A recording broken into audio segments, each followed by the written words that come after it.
सत्यता सारी संगत को। आज हमारे सतगुरु जी भगवान भगत सिंह जी महाराज जी का जन्मदिन है।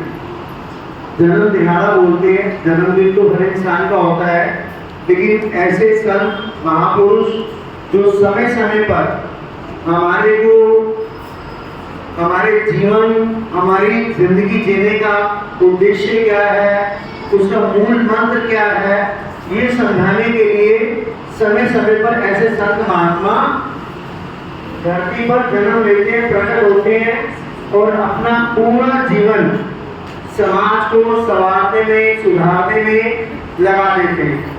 और ऐसी ऐसी बातें, ऐसे ऐसे वचन विराज करते हैं जो संगत को कुछ को समझ में आ जाते हैं और कुछ समझ में आते हुए भी अनसुनी कर देते हैं। चलो कल करेंगे, कल करेंगे, कल करेंगे, कल करेंगे, कल करते करते उनका कल कभी आ ही नहीं पाता। अब जैसे इतने बड़े संत महापुरुष जी का आज जन्म दिहाड़ा है, हम बहुत जितना अच्छे से हम कर सकते हैं हमने उतने अच्छे से किया है और हमें सतगुरु जी शक्ति दें कि हम इतने अच्छे से करें कि पूरा रघुवीर नगर इसमें आए, शामिल हो।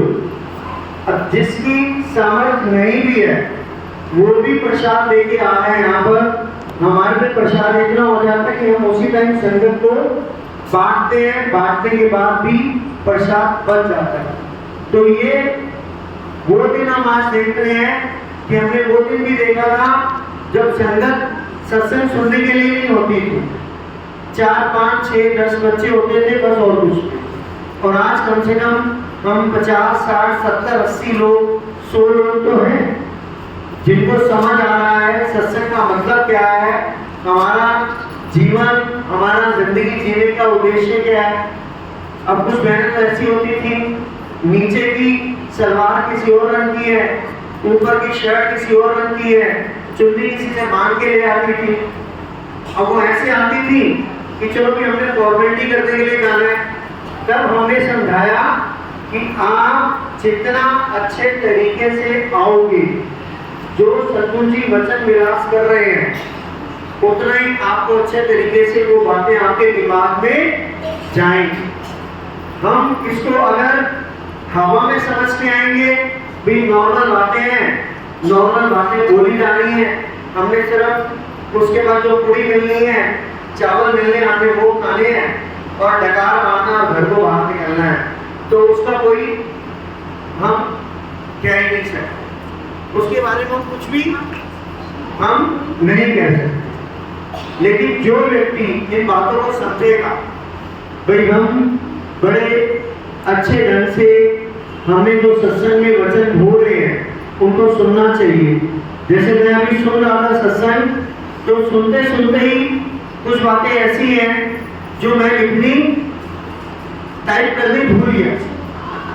तो सोचो आप लोग कैसे याद रख पाओगे उन बातों को जो सिर्फ सुन रहे हो, और यहाँ से सुनने के बाद आपको एक शब्द भी उसका याद ना है। जैसे सतगुरु जी ने बोला, लोभ, अहंकार, ईर्ष्या और अहंकार, मतलब लोभ ये लालच, घमंड, क्रोध और माया, जो इसके चक्कर में उलझा रहेगा वो कभी भगवान को प्राप्त नहीं कर सकता। और वाकई सही बात है, अगर हमारे हर समय माया माया माया करते रहेंगे, पैसा कैसे कमाना है, और पैसा कमा लिया तो मेरी साड़ी उसकी साड़ी से सफेद कैसी है, तो यही सब देखते रहेंगे तो हम भगवान को कहाँ मिलता है, या भगवान हमारे को कहाँ मिल पाए। तो इसके बाद आता है साधक पुरुष। साधक एक ऐसे व्यक्ति का नाम है जिसको दूसरी भाषा में तो बोला जाए तो वो इंसान है जो अहंकार करता है, जो अहंकार करता है, जिसको अपने ऊपर अहंकार होता है कि मेरे से बड़ा ज्ञानी, मेरे से बड़ा अमीर, मेरे से ज्यादा गुणवान इस धरती पर कोई भी नहीं है, मेरे को तो भगवान का नाम लेने की जरूरत नहीं है। तो ऐसे साकार पुरुष का कभी भला नहीं हो सकता। उसका भला तब होगा जब वो साकार पुरुष जो लालची या लोभी या नकली इंसान किसी को अपना गुरु धारण करेगा। एग्जाम्पल के तौर पे अगर मैं बोलूं, आपको ही बोल दूं मैं कि आपने दिन में एक टाइम यहाँ पे माथा टेकने आना है। आप 5 दिन तो आ जाओगे, 6ठे दिन आपकी टांगे भी जवाब दे जाएंगी, बोला अरे यार क्या करना है, यहीं से बाहर से वो डेरा नजर तो आ रहा है, मैं यहीं से माथा टेकती हूँ। और अगर यहीं पे ऐसा हो जाए कि सद्गुरु जी आए हुए हैं, वो आशीर्वाद बांट रहे हैं और जिसको आशीर्वाद मिला उसके परिवार में सदा सुखी, वो परिवार सदा सुखी रहेगा, तो कौन सी ऐसी महिला है जो अपना खाना छोड़कर भी पहले सद्गुरु जी का आशीर्वाद लेने नहीं आएगी। तो मतलब ये है कि हमने अगर सद्गुरु जी के स्थान पर भी आना है तो हमें बिना लालच के नहीं आना। तो हम जितने भी मेरे समेत वो सब साकत बैठे हुए, कौन बैठे हुए हैं? साकत, लालची बैठे हुए। अगर हम बैठे हैं तो इस भावना के साथ बैठे हैं, भैया हमने तुम्हारे को माथा टेका है, हम तुम्हारे जन्मदिन में आए हैं, मेरी ये मुराद पूरी कर देना। तो साकत ही हो गए ना, हम भी लालची हो गए। बच्चे बैठे हैं, अब बच्चे आधे से ज्यादा ये बोल रहे होंगे भैया मैं 9वीं क्लास में गई हूँ, मैं 7वीं में गई हूँ, 8वीं में गई हूँ, मेरे नंबर ज्यादा आ जाएंगे तो मैं रोज आपके माथा टेकूंगी। और बच्चे तो ऐसे हैं कि जो रोज यहाँ पे पढ़ने आते हैं लेकिन उनको ये दहलीज, ये दरबार में एंट्री करने में भी उनको कष्ट होता है। सोचो आप तो घर पे हो, घर से यहाँ पे आने में आपको समय लगेगा, जो बच्चा यहाँ पे पढ़ने आया हुआ है वो सद्गुरु जी के सामने माथा नहीं टेकता। तो सोचो हम कैसे साकत हुए नहीं हुए। और यही बच्चों को अगर हम बोल देंगे कि रोज यहाँ से आपको एक चॉकलेट मिलेगी, आपको बिना माथा टेके नहीं जाना है, तो वो अपने भाई बहनों को भी बुला के लाएगा, चला वहाँ पे चॉकलेट मिलनी है, माथा टेकने चलेंगे, पढ़ियो मत लेकिन माथा टेकने। तो ये सब क्या है, हम सब के सब साकत। और जब तक हमारे अंदर से ये साकत भावना, लालच की भावना नहीं निकलेगी, हमारा कल्याण नहीं होने वाला। तो हम सब एक प्रण कर लें कि बिना किसी मान के हमें माथा टेकना है। तो ये तो हो ही नहीं सकता, मैं ही बिना मां के माथा नहीं टेकता।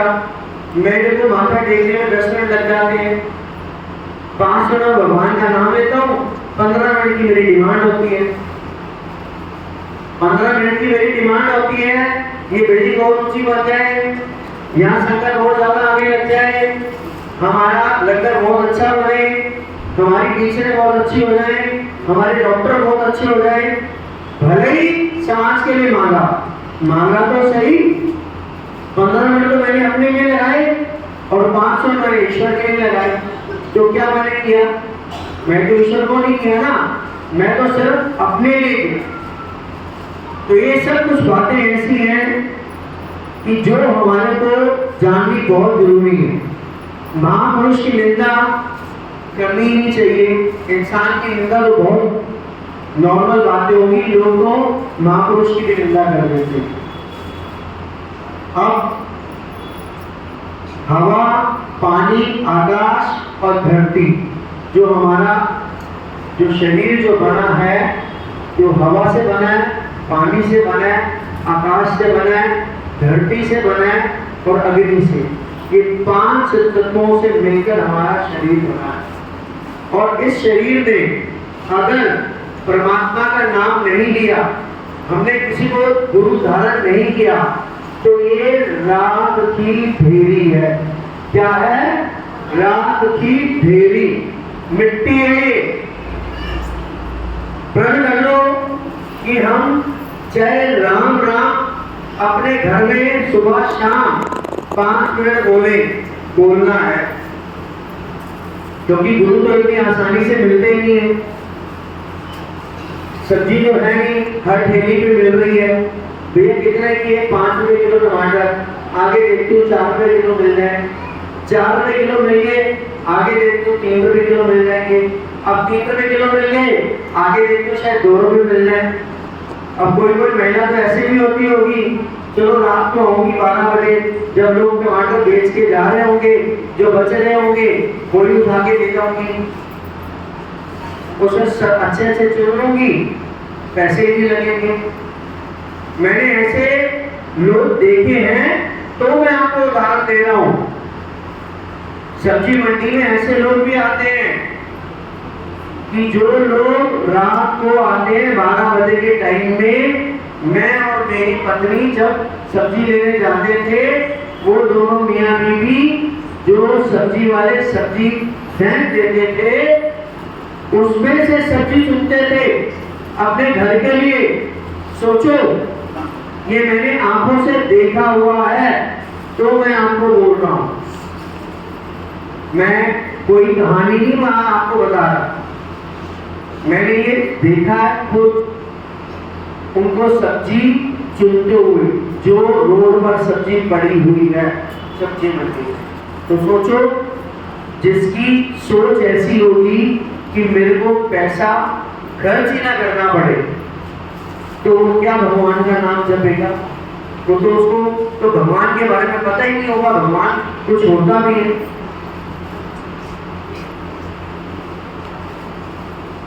भूमि का त्याग करना, भूमि मतलब हमें अपने अहंकार का त्याग करना पड़ेगा। आप कितने ही गुणवान, अमीर हो, सुंदर हो, उसका आपके अंदर अगर अहंकार है, तो आप अपने परिवार के सबसे बड़े दुश्मन हैं।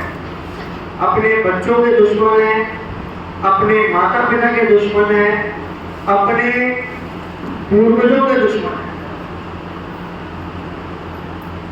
जो आपको छोड़कर जा चुके हैं, वो भी कभी आपका भला नहीं करेंगे।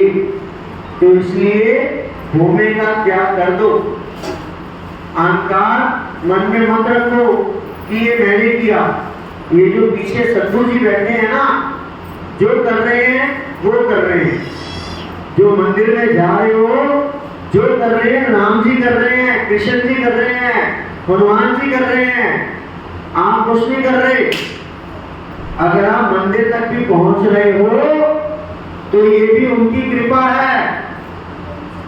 सुबह उठ के यही बोल दो, हे परमात्मा, हे राम जी, हे कृष्ण जी, मेरे को इस लायक कर दे, मेरे में इतनी हिम्मत कर दे, मेरे में इतनी भावना जगा दे कि मैं मंदिर चला जाऊं या मंदिर में माथा टेकाऊं, देरे चली जाऊं। तब आप देरे पहुंच सकते हो, तब आप सत्संग में पहुंच सकते हो। उसकी मर्जी के बिना तो आप एक निवाला जो सामने पड़ा है, वो भी अपने मुंह में नहीं डाल सकते। रोटी सामने पड़ी है, इतनी जोर की खांसी लगेगी कि जो मुंह में डाला होगा ना, वो भी बाहर निकल आएगा। अपने जो आपको मनुष्य रूपी जो आपको जीवन मिला है, उसका सदुपयोग कर लो, नहीं तो ये जीवन दोबारा पता नहीं कितने समय के बाद बनेगा। पता नहीं क्या क्या बनोगी, कीड़ा, पतंगा, कुत्ता, हाथी, पशु, पता नहीं कौन कौन सी योनि से होते हुए फिर बाद में आपको मनुष्य जन्म मिलेगा। और फिर वैसे ही तपस्या शुरू हो जाएगी। अभी ये जो अभी शुरू कर दोगे, तो इन सब बातों से आप बाहर आ जाओगे। जो दोबारा जन्म मृत्यु का ये जो चक्र है, इससे बाहर आ जाओगे, ऊपर चले गए तो भगवान के चरणों में ही आपको स्थान मिल जाएगा। नहीं तो आखिरी समय में अगर आपकी चॉकलेट टॉफी खाने की इच्छा होगी, तो उसके लिए भी आपको जन्म लेने के लिए दोबारा धरती पर आना पड़ेगा।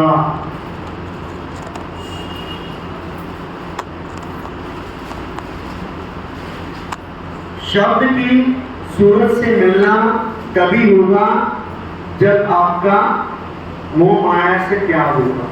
ये भी इसमें बोला गया।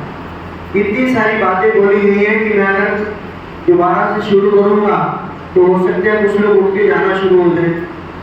तो यही होगा कि आप अपने आप से सुनो। अगली बार से मैं आपसे पूछूं कि आपको क्या समझ आया तो वो मेरे को अच्छा लगे।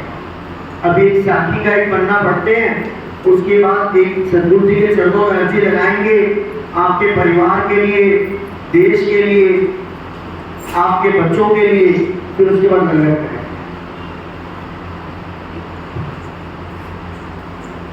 कृष्णा दर्शन बहन जी को बोल रहे 5 मिनट के लिए रुक जाए। दर्शन बहन जी को बोल दो 5 मिनट के लिए रुक जाओ।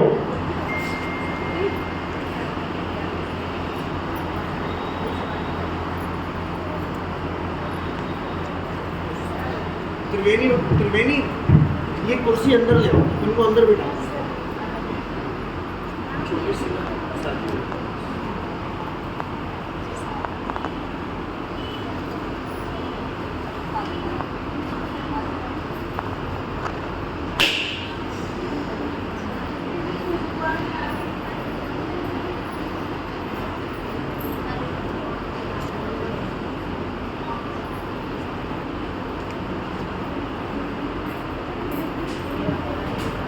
सत्कर्ता सारी संगत को साथी सुनाने जा रहे हैं। चूसले वन हवेली में कुआं लगाना, वो मतलब कुआं।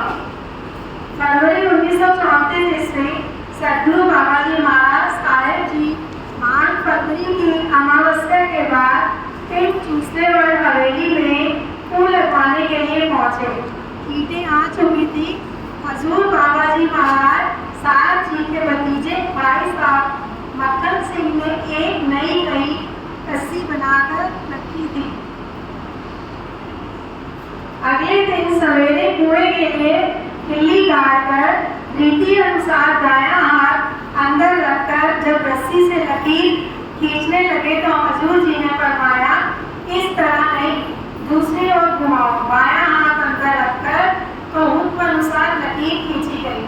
जब हजूर बाबा जी महाराज जी कस्सी से कप लगाने लगे तो भाई साहब देवा सिंह ने अर्ज की, सच्चे बादशाह जी, मैंने सुना है कि कुएं के लिए कप लगाने वाले का शरीर नहीं रहता।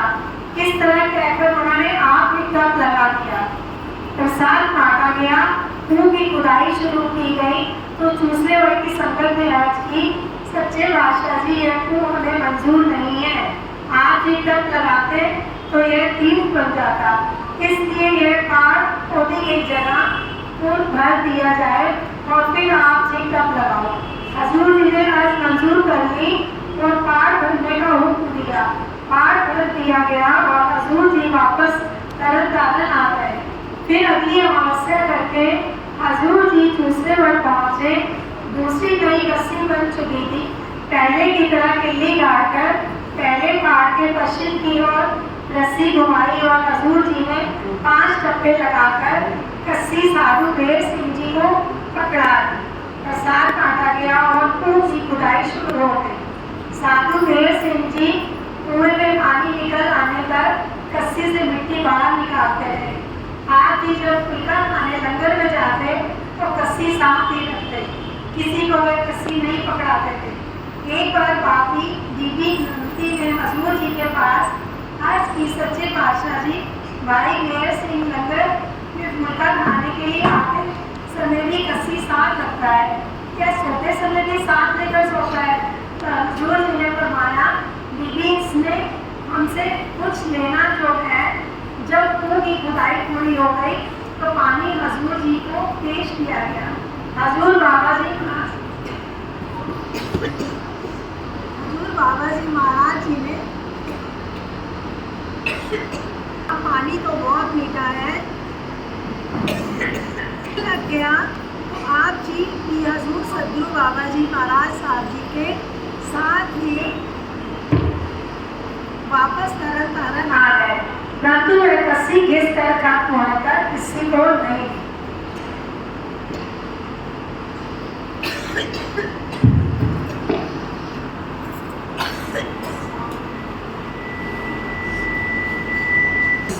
बार विवेक पीछे पीछे एक बार दोहरा देना।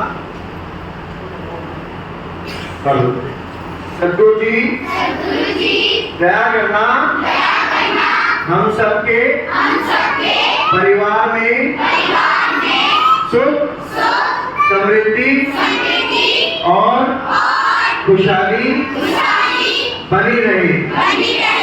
दया करना हम सब पढ़ लिख कर अपना अपने माता पिता का और भारत का नाम रोशन करें। दया करना सद्गुरु जी भारत विश्व गुरु बनने जा रहा है और आर्थिक रूप से विश्व में चौथे नंबर पर आने की और अग्रसर है।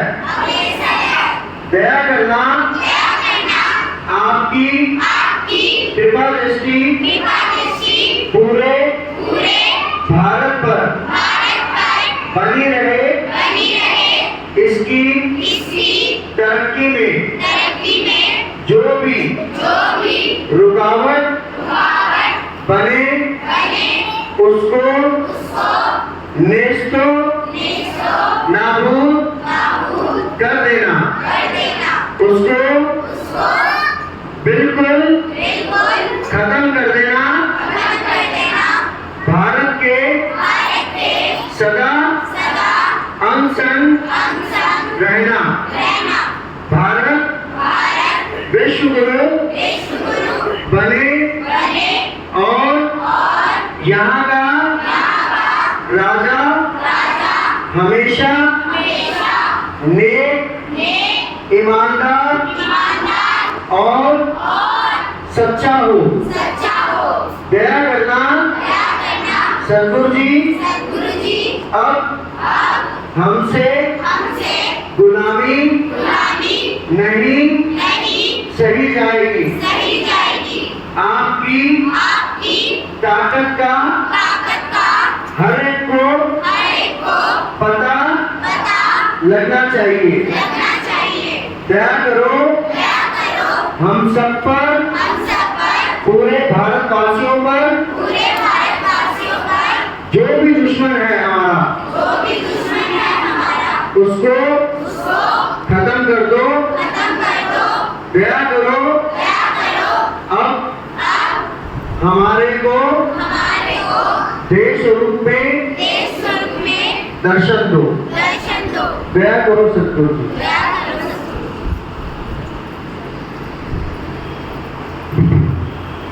एक एक करके आप गए और अपना माथा टेक के अपना प्रसाद ले ले जो सद्गुरु जी के जन्म दिहाड़े पर सद्गुरु जी ने आपको देना है। एक एक करके पीछे से आते जाए, एक एक करके संगत आती जाए। नहीं बात वो उसी टाइम देखना, उसी टाइम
जय श्री राम, जय श्री राम, जय श्री राम, बोलो जय श्री राम,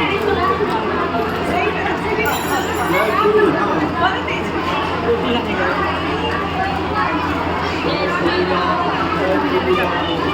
अरे आंटी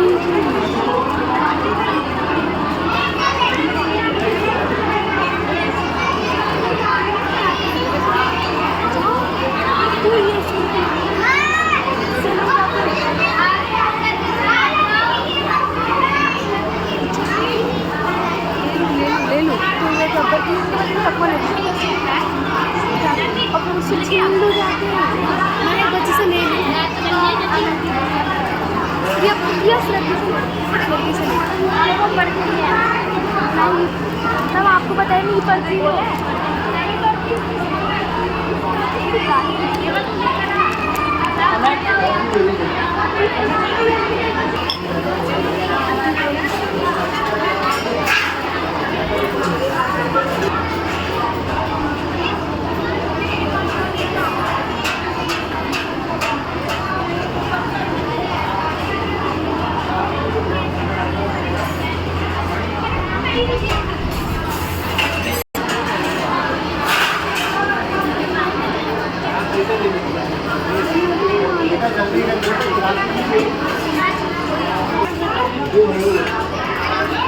मेरे वाला सिस्टम ये काम है क्या चालू